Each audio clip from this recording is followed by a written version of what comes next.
નમસ્કાર, દિવસભરના તાજા સમાચારોમાં તમારું સ્વાગત છે। તમારી સાથે હું છું પિનલગીરી ગોસ્વામી। સમાચારો વિસ્તારથી જાણીએ એ પહેલા મહત્વના સમાચારો ઉપર એક નજર।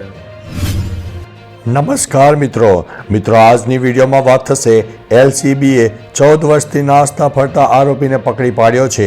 ત્યારે આગળ વાત થશે સરદાર પટેલના પૈતૃક નિવાસને હેરિટેજનો દરજ્જો આપવા માટે માંગ સામે આવી છે। આગળ વાત થશે પ્રિયંકા ચોપરાની 58 વર્ષની સાસુ પર આવ્યું છે ફેંસનું દિલ। ત્યારે આગળ વાત થશે 27 વર્ષ પછી અહીં કમળ ખીલશે। આગળ વાત થશે ભાજપના કાર્યકરોમાં વિજયનો માહોલ સર્જાયો છે। આગળ વાત થશે 6 થી વધુ યુવતીઓને પ્રેમજાળમાં ફસાવનાર વિધર્મી ઝડપાયો છે। આગળ વાત થશે મોરબીની કંપનીમાં ઇન્કમટેક્સ વિભાગના દરોડા સામે આવ્યા છે। ત્યારે વાત થશે નરાધમે 11 વર્ષીય સગીરાને બળજબરીથી કર્યા હતા શારીરિક અડપલા। હવે મિત્રો સમાચારો વિસ્તારથી। સુરતમાં 11 વર્ષીય સગીરા સાથે નરાધમે શારીરિક અડપલા કર્યા હોવાની વાત સામે આવી છે, જેમાં ડિવોર્સી મહિલાના મિત્રએ આ વિકૃત હરકત કરી હોવાની વાત સામે આવી છે, જેમાં પોલીસે નરાધમ ગણેશ ઠાકોરની ધરપકડ કરી છે। બાળકીએ પિતાને જાણ કરતા પોલીસ ફરિયાદ નોંધવામાં આવી છે। ગોડાદરા પોલીસે વધુ કાર્યવાહી હાથ ધરી છે। મિત્રો, અન્ય મહત્વના સમાચારની વાત કરીએ તો મોરબીની કંપનીમાં આઈટી વિભાગના દરોડા। મોરબીની એક કંપનીમાં આઈટીના દરોડા પડ્યા હતા। માળિયા કચ્છ હાઈવે પર આવેલ કંપનીમાં આઈટી દ્વારા અચાનક ચેકિંગ કરાયું હતું। આ કંપની મીઠા ઉદ્યોગ સહિત હોટલના વ્યવસાય સાથે સંકળાયેલા દેવ ગ્રુપની છે। દરોડા દરમિયાન આઈટી વિભાગને અનેક બિનહિસાબી વ્યવહારો મળ્યા હતા। આ કંપનીની મોટી કરચોરી સામે આવી છે। દરોડામાં દાગીના અને રોકડ રકમ મળીને કુલ 50 લાખથી વધુની રકમ મળી આવી છે। મિત્રો, અન્ય મહત્વના સમાચારની વાત કરીએ તો 6 થી વધુ યુવતીઓને પ્રેમજાળમાં ફસાવનાર વિધર્મી ઝડપાયો છે। અમદાવાદ ક્રાઇમ બ્રાન્ચના માનવ તસ્કરી વિરોધી એકમે એક સંક્રમિત યુવકની ધરપકડ કરી હતી। આરોપી યુવક તકલીફ હોવા છતાંની જાણ હોવા છતાં 10 મહિના પહેલા એક સગીરને પ્રેમજાળમાં ફસાવીને ભાગી ગયો હતો। ક્રાઇમ બ્રાન્ચના જણાવ્યા અનુસાર દર વર્ષથી આ પીડિત વ્યક્તિ હતો। આરોપીએ છેલ્લા 12 વર્ષમાં અલગ અલગ સમયે 6 થી વધુ છોકરીઓને પોતાની પ્રેમજાળમાં ફસાવીને તેનું શોષણ કર્યું હતું। મિત્રો, અન્ય મહત્વના સમાચારની વાત કરીએ તો ભાજપના કાર્યકરોમાં વિજયનો માહોલ। દિલ્હી વિધાનસભા ચૂંટણીની ગણતરી ચાલી રહી છે અને ભાજપ મોટી જીત તરફ આગળ વધી રહ્યું છે। ભાજપ 43 બેઠકો પર આગળ છે, જ્યારે આપ 27 બેઠકોથી આગળ છે। આ બમ્પર જીતની શક્યતાને કારણે પાર્ટીના કાર્યકરોએ ભાજપ કાર્યાલયની બહાર ઉજવણી શરૂ કરી દીધી છે।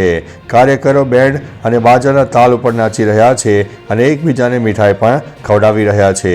મિત્રો, અન્ય મહત્વના સમાચારની વાત કરીએ તો 27 વર્ષ પછી અહીં કમળ ખીલશે।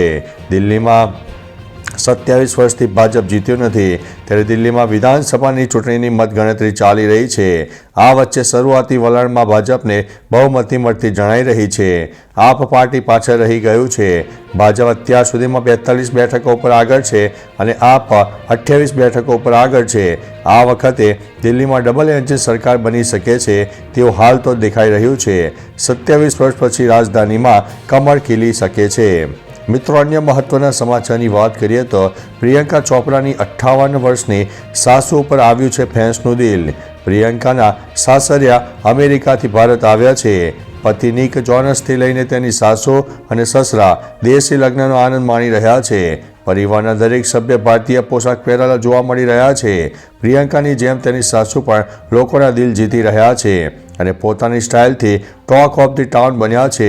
ડેનિસ ખૂબ જ સ્ટાઇલિશ છે અને તે પશ્ચિમી અને ભારતીય બંને પ્રકારના કપડાં ખૂબ જ સુંદર રીતે કેરી કરે છે। મિત્રો, અન્ય મહત્વના સમાચારની વાત કરીએ તો સરદાર પટેલના પૈતૃક નિવાસને હેરિટેજનો દરજ્જો આપવા માટે માગ છે।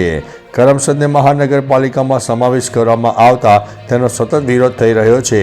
કરમસદને અન્યાય કરવામાં આવી રહ્યો હોવાની લાગણી લોકોમાં પ્રગટી છે, જેમાં સરદાર પટેલના પૈતૃક કરમસદ સ્થિત નિવાસસ્થાનને હેરિટેજનો દરજ્જો આપવાની માંગ ઉઠી છે।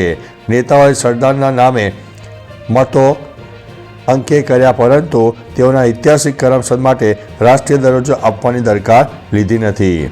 મિત્રો, અન્ય મહત્વના સમાચારની વાત કરીએ તો એલસીબીએ 14 વર્ષથી નાસ્તા ફરતા આરોપીને પકડી પાડ્યો છે. ગુજરાતમાં જે પ્રકારે ગુનાખોરી વધી છે તેની સામે ગુજરાત પોલીસ પણ એટલી જ કાર્યવાહી કરી રહી છે. ખાસ કરીને વાત કરવામાં આવે તો ગીર સોમનાથમાં પોલીસે 14 વર્ષથી નાસ્તા ફરતા આરોપીને ઝડપી પાડ્યો છે. ગીર સોમનાથ એલસીબીના અધિકારીએ વેશ પલટો કરીને 14 વર્ષથી છેતરપિંડીના ગુનામાં નાસ્તા ફરતા આરોપીને પકડી પાડ્યો છે અને તેની સામે કાર્યવાહી હાથ ધરવામાં આવી છે. તો ચાલો મિત્રો, ફરીથી દેશ અને દુનિયાના સુપરફાસ્ટ સમાચાર લઈને મળતા રહીશો. ત્યાં સુધી અમને રજા આપશો. નમસ્તે.